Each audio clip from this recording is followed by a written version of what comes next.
Sem mais demoras, seguimos em frente nesta quarta conferência anual Lex Seguros e agora olhamos para os produtos Vida, que também têm um espaço dedicado nesta conferência. Para a análise, lançamos o desafio de encontrar respostas para necessidades reais.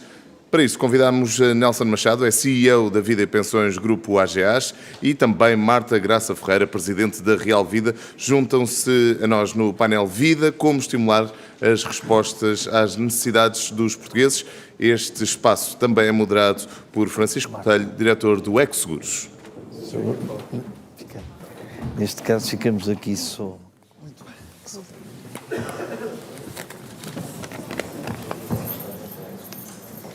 Muito obrigado e seguimos já para não...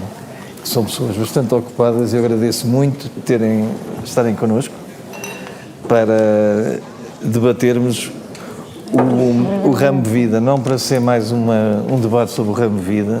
Eu tenho alguma predileção por isto e por estes dois nossos convidados, porque a Marta Graça Ferreira está na Real Vida Seguros, que é uma seguradora portuguesa, que luta muito no setor do vida-risco, que é muito pragmática e objetiva quando diz que prefere vida-risco e não os seguros financeiros, e que tem um percurso muito interessante na vida seguradora, porque fez todos os degraus até chegar à presidência da Real Vida e por isso aprendeu as dificuldades que existem no caminho. E o Nelson Machado veio dos bancos, mas conseguiu superar esse defeito e está-nos há muito tempo e é um estudioso da área de vida e pensões e que, além de ser representante da APS dessa área, e começaria, eu, como sempre, Marta, vou fazer aquela pergunta genérica: como pôr os portugueses a comprar seguros de vida? Vai-me dizer que é incentivos? Não é só uma questão de incentivos. Vamos lá ver. No ramo vida nós temos, portanto, o produto de vida-risco, não é? Que é o vida da proteção das pessoas, da proteção familiar, que as pessoas deveriam ter, não é? E depois temos os produtos que são ligados à área das reformas e à área das poupanças. Hoje em dia as pessoas procuram muito o produto que está relacionado com o crédito à habitação e aí, dessa forma, realmente é uma área que está bastante dinamizada e que se vende bastante e onde a Real Vida tem um papel muito importante, porque realmente é o nosso core. Portanto, nós somos uma companhia de vida especialista em vida e, portanto, só somos obrigados, não é? Eu diria obrigados, a dar as melhores soluções e as melhores ofertas. E, portanto, nesse aspecto, tentamos trazer o cliente até nós, quer através das nossas coberturas, quer, por exemplo, através da oferta de alguns serviços. Por exemplo, só para ter uma ideia, como é que nós vamos fazer clientes comprar seguros de vida? Por exemplo, nós agora decidimos oferecer a todos os clientes novos e os que já estavam em carteira coberturas de saúde. Portanto, médico ao domicílio, teleconsulta, serviços ao domicílio, de enfermagem, etc. Portanto, é uma forma que nós temos e que decidimos oferecer aos clientes este tipo de serviços, de modo a que as pessoas valorizassem, portanto, o seguro de saúde. Outra questão, outro exemplo, por exemplo, para que as pessoas ficassem mais sensibilizadas à questão do seguro de vida, foi criarmos um produto que é um 2 em 1.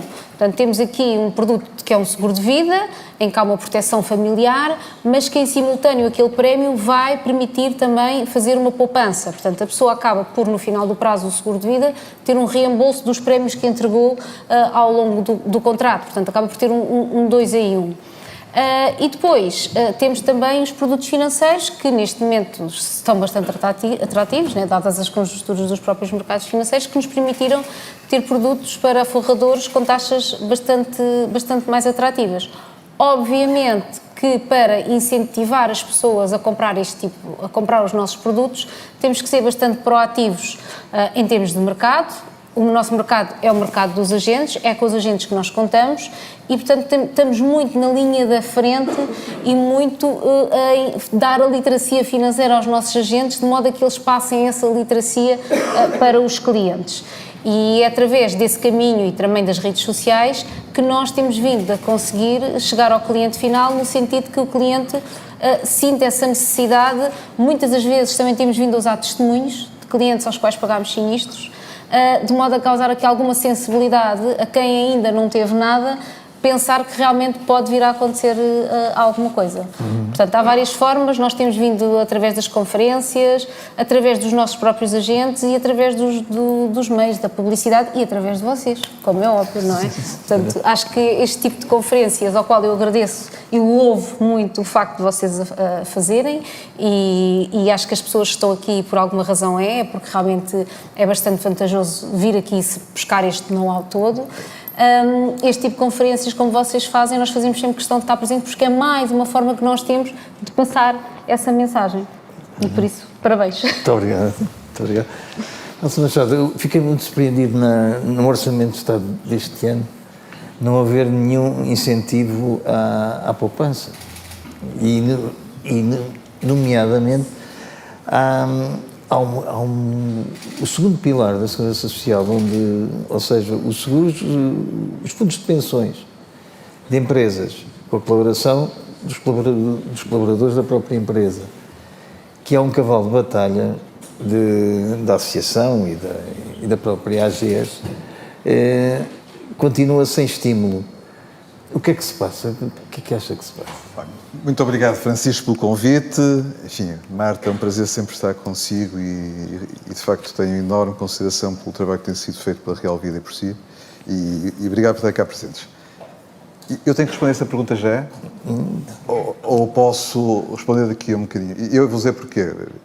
Eu gostava de falar um bocadinho de vida, proteção, vida risco, um bocadinho pegando na palavra da Marta, que elas têm feito um trabalho extraordinário nessa área real, porque eu acho que é mais fácil, provavelmente, enfim, falarmos, fecharmos e concluirmos, e depois, então, eventualmente, passamos para os termos mais, enfim, um bocadinho mais macroeconómicos, mais...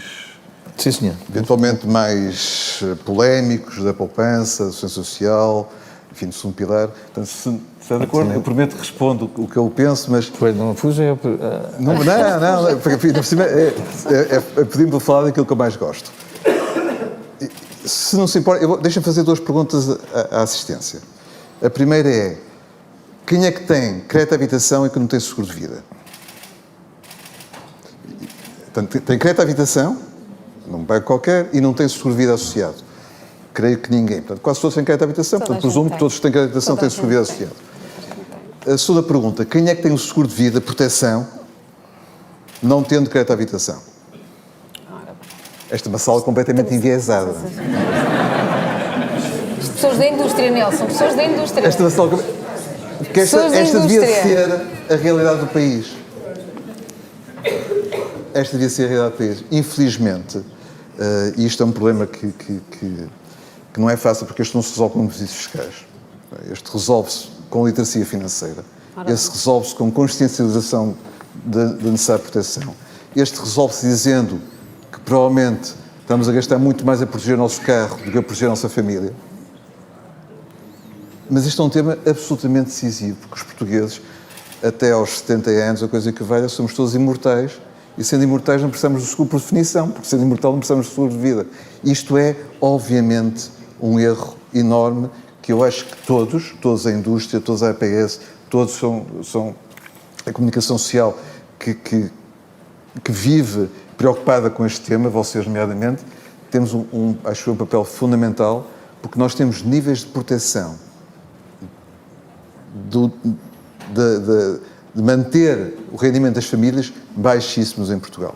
E, portanto, é um tema que me preocupa imenso. Muita coisa está sendo feita, é verdade. As companhias de seguros tornaram-se muito mais competitivas, tornaram o processo de aceitação muito mais rápido, muito mais inteligente, com questionários muito melhores. O processo sinistro é muito mais rápido e há cada vez menos, se aqui nem há, enfim, espero que não, mas, de facto, vê-se cada vez menos companhias a usarem abusarem das letras pequeninas. Portanto, há muito menos litigância nos seguros de vida risco. É um sinal, obviamente, que quem compra as regras, sei lá, não se esbarrar quando está completamente bêbado, para ir a um extremo, mas também quem paga sem estar à procura do pretexto para não pagar. Mas eu creio que, de facto, aqui a solução, não vejo outra que não seja todos melhorarmos, sermos mais competitivos no preço, na aceitação, nas soluções, na oferta de assistências, na oferta de 2 por 1, 3 duas quais for, a vida e a saúde, a vida e a utilização de apps para mostrar que de facto estás a contribuir para teres o melhor nível de vida e qualidade de vida e com isso ter mais descontos. Portanto, há muita coisa para fazer, mas de facto acho que o setor nos últimos 5 ou 6 anos melhorou imenso, mas temos este problema prévio, que eu diria que ainda é dramático, que é a maior parte dos nossos queridos concidadãos acham que de facto são imortais. E isto é um tema de literacia, acho eu, e é um tema também de mostrarmos que o preço de um seguro de vida, de proteção de seguro de vida a risco, nomeadamente, enfim, já não estou a falar, de facto, quando as coisas aos 60, 65 anos começam a ser muito caro, mas para idades mais novas é francamente barato, é provavelmente muito mais barato que proteger o carro. E esta, acho que é algo que falamos pouco.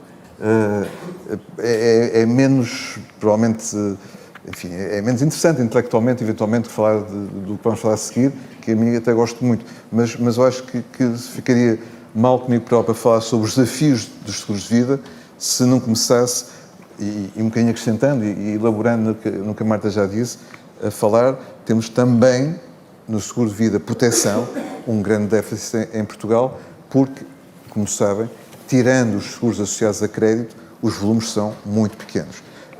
O que não quer dizer que não tenha crescido alguma coisa, e vocês, nomeadamente, têm crescido muito, nós também temos crescido muito na nossa rede de agentes, mas é crescer muito numa base muito pequena. A maior parte dos nossos queridos portugueses não sente essa necessidade e eu diria que é pena.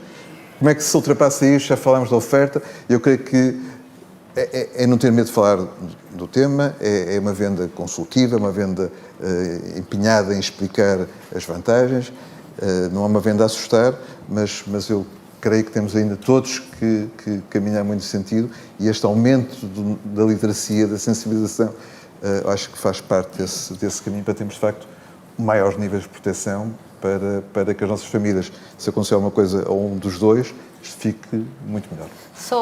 Já agora, Nelson, indo nessa linha de pensamento, exatamente nessa linha de pensamento, o que é que nós procuramos muito fazer? Nós damos bastante formação e treino aos nossos agentes. E então, a parte da Previdência, nós trabalhamos mais as coberturas que são acionadas em vida, porque ninguém gosta de falar de falecimento. Pois é. Pronto. E então o que é que nós procuramos muito enaltecer é a componente oncológica, porque o seguro de vida, a Previdência, tem a cobertura do diagnóstico das doenças graves, onde está lá a parte oncológica, e que nós fornecemos estatísticas sobre todas as doenças graves para as pessoas terem uma noção da probabilidade. Sabemos que quando estamos a dar uma formação não há ninguém na sala que não tenha um familiar ou mesmo que não tenha padecido de uma doença oncológica e, portanto, tentamos muito sensibilizar os agentes e para que eles sensibilizem os clientes e temos a perfeita noção que a venda vem muito daí, o sucesso da venda vem quando falamos ao cliente de acionar coberturas em vida. A questão da invalidez também, mas muito por via das doenças graves. E só para que tenham uma noção, não querendo aqui muito roubar tempo, a parte das doenças graves este ano, e muito por via do Covid, é um tema de sinistralidade marcante, porque nós estamos a ter muitos sinistros, e é para isso que nós cá estamos, atenção, e é para isso que os seguros servem, atenção, não me estou aqui a queixar, não, é para isso que os seguros servem. Nós estamos a ter muitos sinistros por via de o diagnóstico antecipado no momento da altura do Covid. E, portanto, agora estamos todos a sentir na pele, infelizmente, os clientes. Nós, companhias, estamos cá para o fazer, porque é esse o nosso trabalho, mas estamos realmente a ter uma sinistralidade muito por via de pagamento de sinistros em vida. Não só em morte, mas sim pagamentos de sinistros em vida. E é através destes exemplos que conseguimos, muitas das vezes, sensibilizar o cliente final. A questão para isso não é relevante. Estamos sempre a pedir às mesmas famílias que já pagaram os impostos, não é? Que já pagaram saúde, que já pagaram educação, estamos sempre a pedir que paguem ainda mais a parte privada. Não acha que pode estar aí a resposta a tão pouca procura, ou é pura e simplesmente pavor à morte, evitar problemas, falar de assuntos desagradáveis? A questão é que realmente as pessoas não gostam de tocar neste tema, pronto. Mas a verdade é que quando nós abordamos os exemplos, não é? Portanto, quando abordamos exemplos e puxamos muito ao coração das pessoas, olha, mas você na sua família não conhece nenhum caso, não tem nenhum amigo, as pessoas aí são muito sensíveis. Depois também tivemos aqui outro tema, é que quando nós estamos a falar de doenças graves, estamos a falar de pessoas que tiveram que recorrer também nos primeiros momentos ao Sistema Nacional de Saúde e ele não lhes soube dar a resposta em devido tempo. E nós, mesmo sendo um seguro de vida, através do diagnóstico adiantamos logo o valor do capital à pessoa e a pessoa aí já não tem que esperar esse tempo, essa aflição para se tratar. Portanto, essa questão também é uma questão que nos ajuda a argumentar, não é? Portanto, atenção, porque pode vir a acontecer isto e se precisar de uma assistência rápida para o tratamento dessa doença, poderá não ter essa assistência rápida e por esta via e por via desta cobertura, poderá tê-la de uma forma imediata. Vai muito também por aí. Muito bem. Nelson, já pode responder àquela pergunta. Agora já. Vá lá ver. Mal então falar do Orçamento de Estado podemos falar com certeza, mas cai do céu se não dermos 2 passos atrás. O Francisco diz uma coisa que é verdade. Eu há muitos anos que me preocupo com uma coisa que depois é muito mal interpretada e, portanto, tenho sempre que ter muito cuidado de dizê-lo. Portanto, eu vou dizer de uma forma simples para a gente perceber o que estamos a falar, mas depois tenho que explicar um bocadinho. Aquilo que se diz que é a sustentabilidade da segurança social para pagamento de pensões de reforma.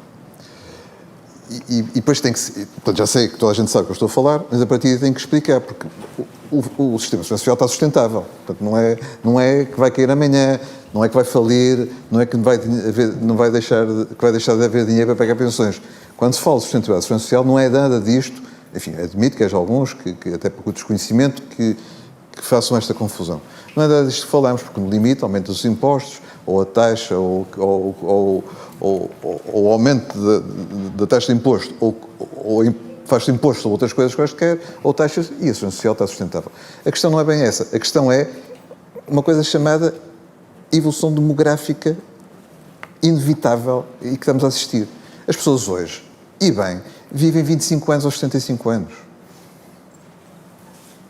E, portanto, não é preciso ter nenhum grau académico muito especial para perceber que se eu vou descontar em média 40 anos e depois vou receber 25 anos de reforma, tem que ter um desconto que é muito maior do que os 22% mais 11 atuais, que não pagam só a reforma, pagam desemprego, pagam doença, pagam não sei o quê, para assegurar uma pensão lá à frente ao nível da prometida.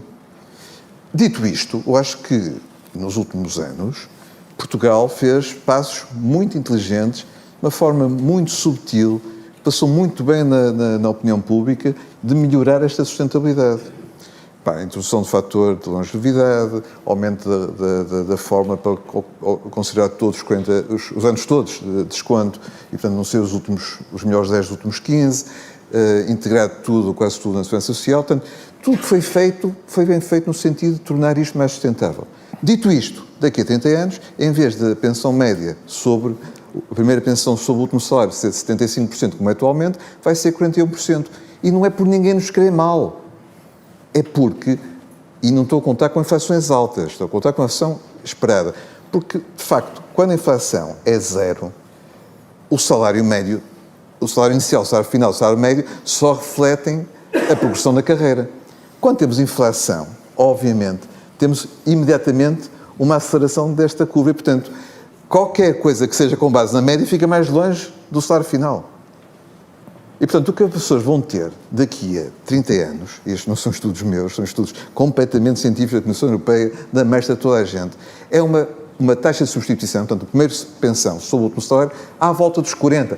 Tem uns 41, outros têm 42, podem aos 45, aos 40. Interessa-me pouco. O que interessa, porque o ponto aqui nem acho que haja condições para o Estado pagar mais do que isto. Porque se para pagar mais do que isto vai ter que aumentar os impostos. Muito mais do que está a aumentar hoje. Portanto, o tema não é esse. O tema é, o que eu não percebo, é porque, e isto não tem nenhum mal, e eu digo sempre a mesma coisa porque acredito profundamente nela, eu tenho orgulho, pois tem muitos erros, mas tenho orgulho no essencial do que é o nosso esquema de segurança social e proteção social, é muito mais um ativo que uma responsabilidade. Pois pode ter coisas para afinar, muitas, mas não é o ponto aqui. O ponto é, a mensagem final é positiva, mas não chega. E o que me, de facto, enfim, me entristece como português interessado, é não se reconhecer o problema. Porque o primeiro passo para não resolver um problema é dizer que o problema não existe. E o problema existe porque as pessoas vivem mais tempo e a forma vai garantir que as pessoas vão receber muito menos do que o que recebem hoje. E esta, não sei se não apetece muito usar muitos adjetivos que são todos maus, portanto, mas esta, eu diria, tentativa de fazer conta que o problema não existe, quando o elefante está no meio da sala e não se criar condições para dizer, pá, mas o problema, ok, mas 40 e tal % está garantido, que é ótimo, mas vamos então criar algumas condições para ajudar a que você complemente a sua reforma. E complementar a segunda reforma, isto aqui de facto é muito básico, mas toda a gente conhece, toda a gente fala do grande primeiro pilar de segurança social, em Portugal é o único, basicamente. O segundo pilar baseado nas empresas, em Portugal é basicamente inexistente. Eu não sei se sabem, só 3% dos portugueses é que têm alguma coisa sobre a forma de fundo de pensões. E todos eles estão em ex-empresas públicas ou bancos. Acordos coletivos de trabalho. Então, não sei se sabem que o português médio tem PPR, que é o terceiro pilar, o montante em PPR não chega a 9.000 euros. 9.000 euros a VIP 20 anos dá 450 euros por ano. Portanto, vão ter um complemento de pensão de 35 euros por mês. E, portanto, de facto, incomoda-me este assobiar para o lado, saber que é um problema que demora muito tempo a resolver. Porque há uma coisa que a capitalização demora é tempo. A beleza da capitalização é os juros dos juros. É o juro composto, é ir poupando devagarinho para, ao longo dos anos, aquilo ter mais. E, portanto, o adiar, fazer de conta que o problema não existe, enfim, eu creio que não é uma forma boa de resolver o problema que ele existe, infelizmente. E, portanto, de facto, depois podemos elaborar um bocadinho mais nos detalhes, mas fico triste, como português, de continuarmos a fazer de conta que o problema não existe. Marta. Este tema é um tema polémico porque tem sempre uma componente política e eu vou tentar não ir muito por aí. A verdade é que também não é um tema que o Governo tente falar sobre ele. Vamos lá ver. Portanto, o que nós ouvimos é que está tudo bem. As pessoas perceberam, vamos agora aqui usar este exemplo, as pessoas perceberam que tinham que fazer seguros de saúde porque perceberam e sentiram na pele que o Sistema Nacional de Saúde não funcionava. Não foi porque o Estado lhes disse que o Sistema Nacional de Saúde não funciona. Portanto, as pessoas sentiram na pele. E quando começam a sentir na pele, as pessoas reagiram. E o ramo da saúde está a crescer 16%. As pessoas ainda não sentiram na pele foi a perda de rendimento que vão ter no momento da reforma. E, portanto, eu atrevo-me a dizer que há aqui um miopismo relativamente a este tema, que as pessoas não querem ver, porque ainda falta bastante tempo, mas eu acho que é muito simples de perceber que há aqui um grande desequilíbrio. Porquê? Porque toda a gente percebe que a longevidade aumentou, toda a gente sabe que a natalidade está a baixar e, portanto, isto são contas muito simples. Portanto, temos mais longevidade, temos natalidade a reduzir e, portanto, neste momento o que nós temos é um menor número de pessoas a dar cotizações para a Segurança Social que estão a pagar um maior número de pensões. E, portanto, isto é uma conta que é muito fácil de perceber de que o sistema não se autofinancia. E compreendo que as pessoas não queiram ver isto, mas acho que o Estado e o Governo atual, os governos, têm vindo muito não digo a esconder, mas a não falar sobre o assunto, não é? No sentido de não alarmar as pessoas. Mas a verdade, que é aquilo que o Nelson estava a dizer há pouco, a verdade é que o Orçamento de Estado, também convém enaltecer, é que é um orçamento que não é orientado para a poupança e não tem sido nos últimos anos um orçamento orientado para a poupança, é um orçamento orientado para o consumo, porque o Estado vangloria a receita que recebe muito por via dos impostos que advêm da área do consumo, pronto, e portanto também não dá jeito ao Estado assustar as pessoas no âmbito do sentido que, olha, atenção, vocês vão ter uma perda de 60% a 40% no dia em que vocês se reformarem. Portanto, eu defendo que não deve só funcionar o primeiro pilar, não, claro que não, porque não pode ser o Estado só a financiar a reforma das pessoas. Defendo que deve haver a questão das empresas e isso, na área dos fundos de pensões, temos a questão dos contratos coletivos de trabalho, já vemos alguma coisa. Eu confesso que, tendo áreas de pensões, portanto, tendo também a área das pensões, este ano houve um tenue crescimento da procura de fundos de pensões por parte das empresas e estou até a falar de médias empresas e pequenas empresas, em que o trabalhador contribui com uma percentagem e a entidade empregadora contribui com outra. Portanto, houve aqui um tenue crescimento, mas isto também advém das condições de mercado no âmbito da retenção e da atração do talento. Pronto, isto é a verdade, porque o seguro de saúde já é uma coisa normalíssima de oferecer. A parte do complemento de reforma já começa a ser algo que é procurado na área dos benefícios para oferta aos colaboradores. E, portanto, eu este ano, em termos de fundos novos, houve um crescimento na área dos fundos novos. Mas também tem que haver aqui o terceiro pilar, que é a própria consciência que as pessoas têm que ter, que têm que realmente criar uma poupança. Nós sabemos que em momentos de incerteza, e quando foi na altura do Covid, houve um aumento da poupança das famílias. Neste momento, a poupança das famílias é das mais baixas da União Europeia. Também digo que, e tal, as pessoas têm um pouco de rendimento disponível. Não é bem assim. Tem muito a ver com a prioridade e como se prioriza a gestão do orçamento familiar. Porque há coisas que as pessoas não abdicam de fazer, não abdicam de ter, em prol de alguma poupança que possam pôr de lado. Eu vou dar aqui um exemplo mais ridículo, mas é muito banal. Quantas pessoas não se endividam, e estamos a falar de classes médias, baixas, fazem um crédito para comprar o último iPhone que saiu? Porque isto é que é a prioridade das pessoas. Mas porquê que isto é a prioridade das pessoas? Porque ainda ninguém lhes chamou a atenção que, olha, quando tu te reformares, tu vais receber metade do teu ordenado e tu vais ter que pagar as tuas contas com metade desse ordenado. Portanto, ainda ninguém teve a coragem de fazer isto. O que é que nós fazemos, seguradoras? É isto, é estar aqui presente nestes eventos, é escrever muito através do digital, escrever artigos. Agora, qual é o alcance que nós temos para chegar à população geral?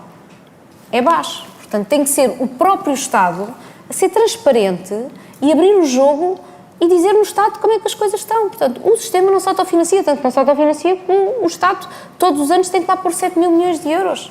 Por isso é que estamos na situação em que estamos. Portanto, é uma questão de abertura e de transparência, para mim. Mas estamos a falar que as pessoas que têm hoje 35, 40 anos já vão ter 42% de taxa de substituição. Sim. E essas pessoas de 35, 40 anos deviam estar mais cientes. Cientes, pois. Deviam estar mais cientes. Mas é difícil, não é? Porque há aqui um contrato implícito entre os cidadãos e o Estado, que basicamente o ponto de partida é acreditar no que nos dizem. E basicamente o que o Estado nos diz é não te preocupes. E portanto eu percebo que tem que haver... poupar é chato. Vamos pôr as coisas como elas são. Quer dizer, o que é que preferes? Poupar ou ir beber ou ter uma jantada com os amigos e começarmos com um gin tónico? Quer dizer, não, é evidente que poupar é muito mais... é chato, porque estás a adiar prazer, estás a sacrificar. E, portanto, se, além disso, há um pano de fundo que te dizem não precisas poupar, porque não te preocupes, estou cá, para a saúde, para a educação e para a reforma, de facto é preciso... E depois nós também não podemos ser os velhos do Restelo, não é? E os maus da fita, isto vai correr tudo mal. Por começar, não vai correr tudo mal. Vão aumentar os impostos e as pessoas vão baixar muito. Pronto, não sei se é tudo mal, mas é isto que vai acontecer. Não vai deixar de haver pensões. Mas é um equilíbrio entre não ser alarmista, mas ser realista. E eu acho que esse é um equilíbrio que temos essa obrigação de ter. E depois há muitas outras dimensões que se tocam. E depois falarei de outras, mas, por exemplo, vamos só falar do tema da poupança. A poupança do país é a soma da poupança do Estado, que felizmente, pela primeira vez em muitos anos, deixou de ser negativa, mas pronto. Poupança das empresas, que tem subido nos últimos anos, e poupança das famílias, que caiu para níveis historicamente baixos, depois de ter 2 picos, não é? É que esta história, não há poupança porque não temos dinheiro, de facto tem que se lhe diga. O único momento, o primeiro dos 2 momentos em que a poupança das famílias cresceu significativamente em Portugal foi em 2011, 2012, quando houve a grande crise da dívida soberana, em que o desemprego foi para 17%, em que as pessoas aí estavam verdadeiramente assustadas o que é o meu futuro. E a poupança que sobe. Depois o desemprego começa a baixar, a situação começa a melhorar e a poupança cai. Já não preciso me poupar porque está tudo a correr bem. E depois vem Covid e aí é um duplo efeito. Não? Há o efeito medo e há o efeito não ter onde gastar e está tudo fechado. E acaba o Covid ano passado, fomos todos de férias, comprámos os iPhones todos e a poupança atingiu o nível mais baixo de sempre. Mas isto faz com que a soma do Estado, que felizmente deixou de ser um sugadouro, as famílias, as empresas têm crescido um bocadinho e as famílias, que é ridiculamente baixa, faz com que a poupança do país seja baixa. E a poupança do país baixa tem, e agora deixem-me pegar no meu chapéu de macroeconomista, porque só por 2 minutos, tem uma consequência relativamente fácil. Sem poupança não há investimento. Sem investimento não há produtividade. Sem produtividade não há riqueza. E, portanto, temos que investir para sairmos deste permanente 60% do PIB da média europeia em que andamos. Mas para investir temos de ter poupança. Podem dizer, não, mas podes ir buscar poupança lá fora, os mercados estão abertos, estão globalizados. É verdade, é verdade. E foi isso que fizemos nos últimos 50 anos e isso trouxe-nos 3 vezes cá o FMI. Porque isto corre tudo bem quando tudo corre bem. Mas se há um aperto dos mercados financeiros, os primeiros a dizer, desculpa, já não confio que este dinheiro vai pagar, são quem tem menos envolvimento com o país. Os portugueses não vão levantar os portugueses a fogo a correr. Os estrangeiros cortam as linhas todas como cortaram, 3 vezes. E, portanto, isto da poupança individual é muito importante para cada um de nós, mas para é muito importante para o país, porque se não houver poupança nacional suficiente, estamos permanentemente, as duas uma, ou dependentes da poupança estrangeira, exterior, ou sem capacidade de investir, temos produtividade, criar riqueza, melhoramos o nosso nível de vida. E, portanto, também me custa perceber que até deste ponto de vista, como não se percebe que a poupança é importante, e pelo contrário, é que vemos alguns, são extremistas, mas têm um grande peso vocal, algumas franjas da nossa sociedade, achar que a poupança barra os mercados de capitais, é quase pecado, é quase errado. Isto eu comecei a pensar nestas coisas há muitos anos, nem vos digo quantos para não parecer mal. E na altura, há muitos anos, falava-se disto sem bias ideológicos. Tentava-se encontrar qual é a melhor solução de equilíbrio entre pilar 1, pilar 2, pilar 3. Pilar 1 sempre fundamental em Portugal. Nós temos este legacy bom de termos esta segurança social, de facto, bastante omnipresente e que faz o que pode. Enfim, há umas coisas, repito, pode ser afinado, mas não há ponto aqui. Agora, alguém que diga é importante pouparmos, passado 10 segundos está a levar com um carimbo na testa a dizer neoliberal, perigoso, fascista ou coisa parecida, quando por acaso quem poupa mais e melhor são os países nórdicos, que de facto não são propriamente o bom exemplo disto que acabamos de dizer. Portanto, há aqui muita hipocrisia, muita ideologia errada, porque não é ideologia com base em causa. Eu percebo a ideologia a dizer, temos um problema, o caminho pode ser por aqui ou por ali. Isso é ideologia. Dizer não temos um problema não é ideologia, é negação. E de facto, e voltamos ao nosso querido orçamento, não vejo, e pensei que podia ver, não é? Porque de facto, apesar de tudo, o PS governa sozinho e portanto não precisa agora de ter outros apoios para governar, e percebe-se que no PS há muita gente que percebe que isto é um tema relevante, mas sinto que ainda estou um bocadinho nesta dúvida se vale a pena criar uma luta, entre aspas, com alguns parceiros muito vocais, ou se não é melhor adiar o problema, temos outros problemas para resolver e temos, e portanto não se fala nisto durante mais um ano, para logo se vê. Só que quanto mais tarde começamos a resolver este problema, mais vai custar. E para cada um de nós, então, é mais brutal.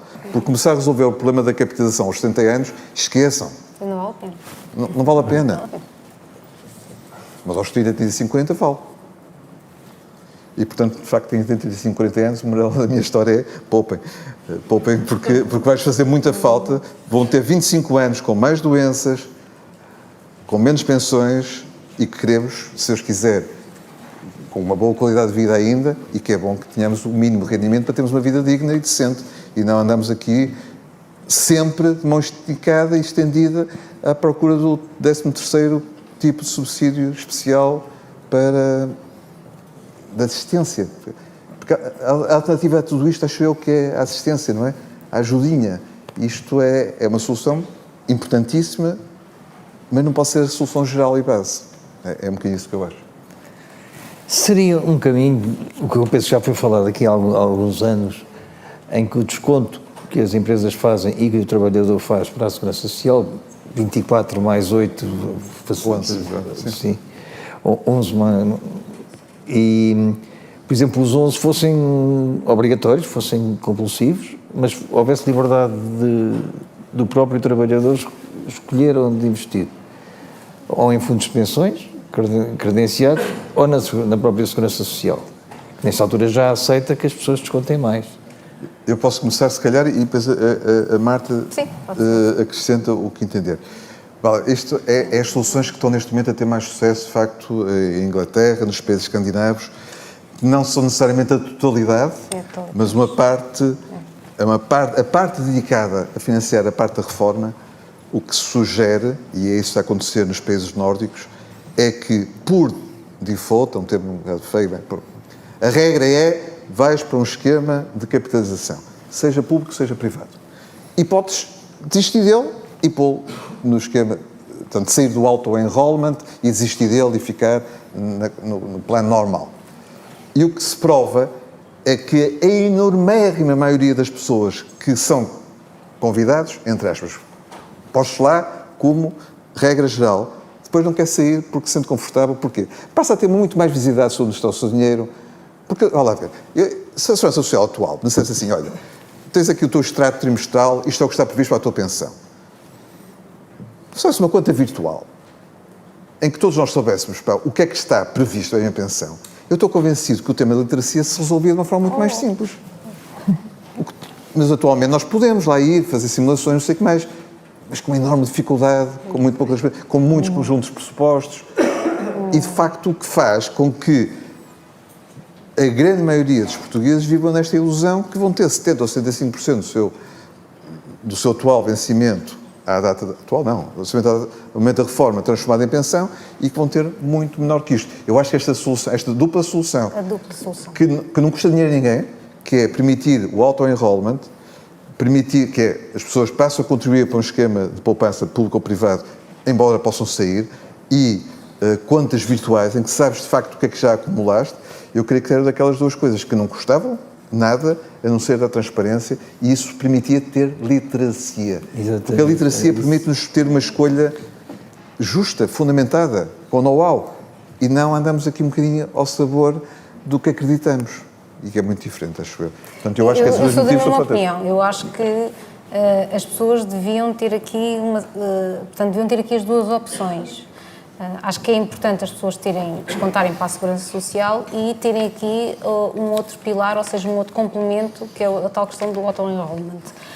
Porquê? Porque as pessoas precisam ter a visibilidade do que é que estão a descontar e qual é a conta que têm em termos do que é que já pouparam, o que é que já lá têm para a sua reforma. E isso hoje não existe. Não.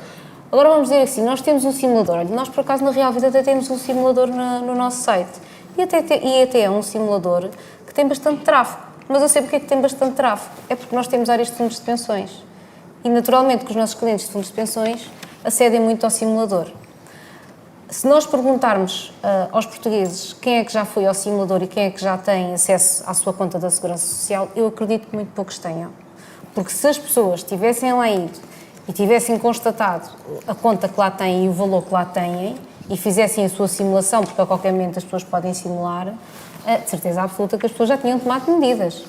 Portanto, eu acredito é que as pessoas não vão ao simulador. Portanto, nós por acaso até temos o simulador de uma forma proativa e é algo que realmente tem tráfego, mas a realidade é que esse tráfego advém muito dos milhares de aderentes que nós temos da área de fundos de pensões.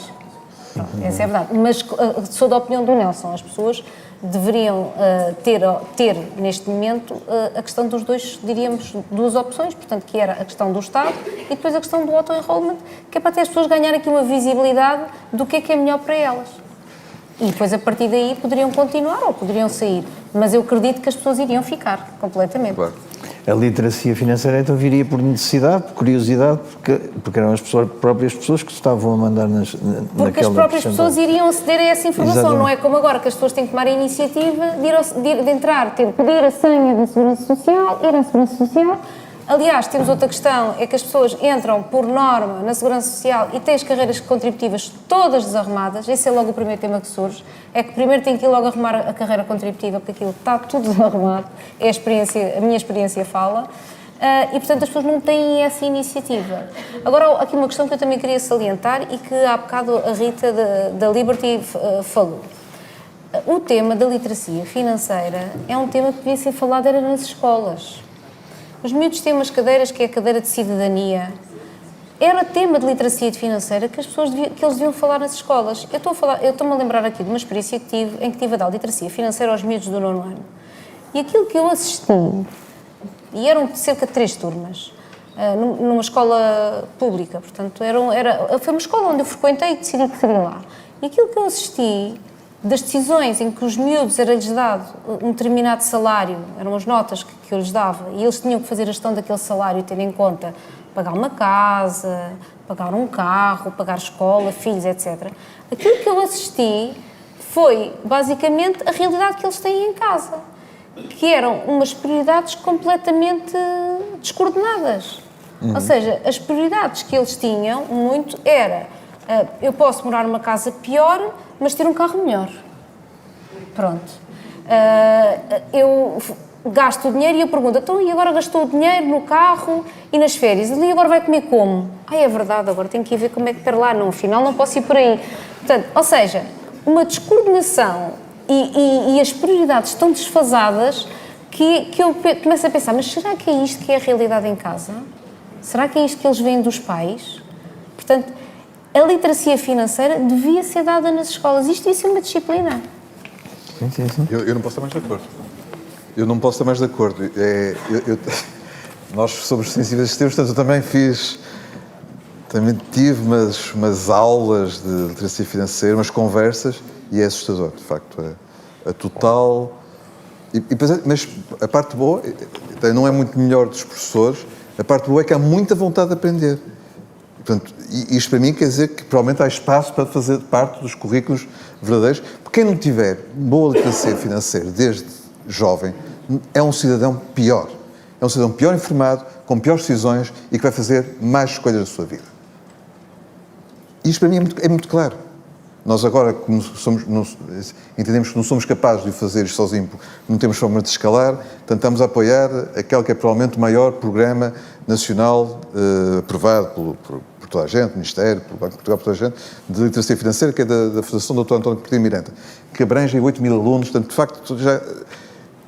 facto, e percebe-se que as pessoas não sabem, mas estão sedentas por aprender, e quando aprendem, gostam de aprender. Portanto, há aqui uma oportunidade brutal que é uma pena não se olhar para isto de uma forma muito séria. Também há um aspecto que eu li um colega meu do ECO, o Luís Leitão, que não trata dos assuntos financeiros e de finanças pessoais no ECO. E li um artigo dele muito interessante o artigo, não o que lá está escrito. Porque fala que o Fundo de Equilíbrio Financeiro da Segurança Social, o ano passado, teve uma desvalorização potencial de 13%, o que dá 3,2 mil milhões de euros, uma TAP. E o Estado colocou lá 3 mil milhões no fundo. E na TAP? A TAP voa. O fundo, ou seja, aquele fundo que supostamente vai dar garantia e alguma estabilidade, é o fundo de emergência, e que vai ser consumido devagarinho para não chegar aos 42%, não é? vai ser consumido, não está propriamente gerido, e o meu colega chama a atenção para isso, não está propriamente gerido com grande prudência. Eu, por acaso... Mas esse fundo está muito suportado em dívida pública. Pois, Está, Pois, a questão é essa. eu não concordo com... Não concordo com o que parece estar subjacente à pergunta. Vá lá ver. Eu não sei como é que está a ser gerido o fundo. Portanto, a minha resposta tem que ser um bocadinho abstrato, não é? Mas não é anormal que um fundo bem gerido tenha tido menos 13% o ano passado. Pronto. Porquê? Porque o ano passado aconteceu pela primeira vez em 120 e tal anos uma crise simultânea das ações e das obrigações. Sim. E, portanto, não podemos concluir, acho que é injusto, ele tem que ter benchmarks, tem que ter transparência, temos que saber como é que é gerido e saber, porque teve menos 3 o ano passado, mas que este ano vai ter mais 6 e para mais 5 e temos que olhar para um fundo deste género numa perspectiva de médio e longo prazo. Um fundo deste não pode ser gerido numa perspectiva de tens de ter 0,1 este ano para não dar prejuízo e para o ano só tens 1, quando podias ter, se calhar ao longo de 5 anos, muito mais retorno. Porque, de facto, as taxas de juros subiram brutalmente e muito rapidamente. Uma subida das taxas de juros das obrigações quer dizer uma descida do valor das obrigações e, portanto, o fundo desvaloriza, não é que perda dinheiro, não é em paridade, é desvaloriza porque vai ter, de facto, os títulos valem menos hoje, mas vão valorizar no dia daqui a 2 ou 3 anos, que as taxas de juros atenuem, vão ter resultados super normais, portanto, não é esse o pecado, acho eu. É isso. Repito, haja transparência, haja benchmarks, haja rigor. E tenho que partir do princípio que há, porque não sei. Portanto, essa parte não é que me incomoda. Incomoda-me, não sei se o Francisco depois tenciona a falar do terceiro pilar ou não, porque há um bocado depois falamos só do segundo. Incomoda-me mais a falta de complementos ao fundo. Pronto, a falta de complementos ao fundo. E aqui voltamos, porque há um bocadinho não chegamos a falar do benefícios fiscais, porque eu não sei se é necessário benefícios fiscais para as empresas. Talvez seja. Mas se houver auto-enrollment, se houver uma coisa, por exemplo, deste género, em que o colaborador decide contribuir X para a sua conta individual e por cada X que ele contribua, a empresa contribua uma parte de X e esta parte de X, sim, ter um benefício fiscal relevante, pode ser uma solução melhor do que dar benefícios fiscais para todos. Portanto, há muitas formas de não exaurir, de não gastar impostos todos nós. Os benefícios fiscais é uma coisa que me mete muito nervoso, não é? O benefício fiscal quer dizer que é uma coisa que nós estamos a pagar, não haja dúvidas. E, portanto, tem que ser dado com muito respeito por todos nós. E eu aqui tentaria a ser só dado, por exemplo, nesta solução, só para quando há uma vontade do colaborador contribuir e a empresa contribui em cima das suas normais obrigações para isso. Já diferente, me parece ser, as contribuições do próprio, e aqui ponho um desde, por favor, quando escreverem isto na EC, ponho isto em capital letras, desde que o dinheiro seja usado só para a reforma. Porque benefícios fiscais para produtos como os PPRs é uma vergonha. Devemos todos recusarmos a dar. Um produto pode ser utilizado para tudo. Para a inflação, para pagar a prestação da casa, para a educação, para pagar amortizações da casa. Não estou a dizer que não sejam motivos justos. Agora, este dinheiro vai reduzir aos 9.000 euros por pessoa que há um bocado falamos. E, portanto, pode ser justo, mas é difícil convencer-me que eles vão precisar mais dinheiro hoje que quando se reformarem. Isso é muito difícil convencer-me. E isto, de facto, aí sim, um produto que seja, o atual PPR não serve, mas um produto que tenha como missão pagar só de uma forma faseada ao longo da reforma, as pessoas vão dizer, ei, pá, que chatice, eu quero ter o dinheiro se for doente. Está bem, se és doente, tens alguns apoios. Isto tem que ser para a reforma. E isso eu tenho muita pena que não haja um benefício fiscal sério para esses produtos. E o PEP continua... E o PEP podia ser esse produto. Podia ser esse produto, mas continua. Mas a questão do Fundo de Emergência de Segurança Social, é assim, o desempenho do Fundo também tem muito a ver com que todos nós sofremos em termos da gestão de ativos. Quer dizer, todos nós tivemos problemas o ano passado em termos de desvalorização dos capitais e da perda de perdas financeiras relativamente aos mercados financeiros. E, portanto, com o Fundo foi exatamente a mesma coisa. É uma situação completamente idêntica a essa. Agora, a questão dos benefícios fiscais que estava a falar, que o Nelson está a falar, é isso. É realmente não banalizar os benefícios fiscais para PPRs, que depois já não são PPRs, aquilo é tudo menos um PPR. O PEP era aqui a única saída que nós tínhamos, em que era realmente o produto de poupança para a reforma, era o produto de longo prazo, com o único objetivo de complemento de reforma, e esse sim deveria ter os benefícios fiscais. Mas só por esse objetivo, e não levantar para mais razão alguma, senão o momento da reforma. A parte chata das minhas conversas com a Marta, estamos sempre de acordo. Nem sempre. Sim, Mas quase sempre. mas hoje já estiveram de acordo em coisas novas. Está bem,